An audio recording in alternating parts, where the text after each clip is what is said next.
I'm Dawson Schmidt here with the latest stories and developments in this week's Commodity Roundup on Trader PhD. How are winter wheat ratings shaping up so far this winter? It might depend on where you look according to the USDA data. Winter wheat conditions in Kansas saw an improvement from January to February. State data on Monday showed 50% of the crop was in good to excellent condition. That was up 3 percentage points from January. Heavy snowpack last month might have been bad for road conditions, but it did help protect crops from extreme cold that reached the Gulf Coast. South Dakota also saw a 3 percentage point improvement with 25% of the crop in good to excellent condition. Meanwhile, conditions slipped by 5 percentage points in Oklahoma and Texas to 40% and 37% good to excellent respectively. Nebraska ratings fell by 2 points with only 25% of the crop in good to excellent condition. While much of the Midwest and Corn Belt could receive more active weather throughout February, the Plains region could continue to see below normal precipitation. Eric Snodgrass with Conduit Ag says the February forecast could continue to add to the current drought risk for the winter wheat belt. And the reason why we have to consider this and think a lot about it is because the newest drought update, just released on the 31st from the government, says through April 30th, watch this shade right here. That is where drought is expected to develop. And what I'm concerned about is this drought that's anchored here with lingering drought there. I'll show you that drought in a second, that this might all come together at some point and start to move.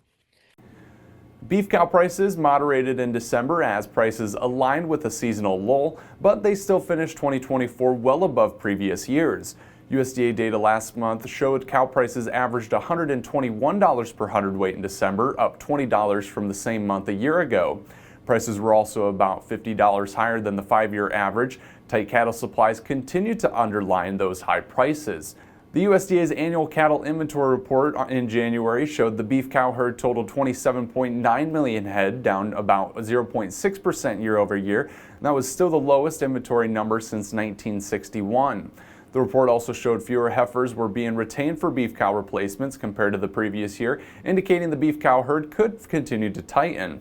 Current drought risks in the plains could continue to challenge cattle herd expansion. High ownership costs will also be an obstacle to overcome before U.S. supplies recover. U.S. soybean processing continued to hit new records in December. USDA data on Monday showed oilseed processors crushed 218 million bushels of soybeans during the month, up nearly 7% from a year ago. Soy crush surpassed the previous record set in October. Processors continue to see an incentive to crush soybeans due to global and domestic demand for biofuel feedstocks. Additionally, strong exports of soybean oil indicate heightened global demand for vegetable oils. U.S. soybean oil inventories at the end of the year totaled 1.7 million pounds, down 7% year over year, and the lowest December print since the USDA began recording the data in 2015.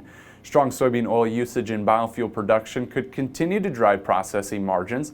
Currently, the USDA forecasts U.S. soybean crushings to reach another record during the 2024 and 25 season. Thanks for watching. I'm Dawson Schmidt, and this has been Trader PhD.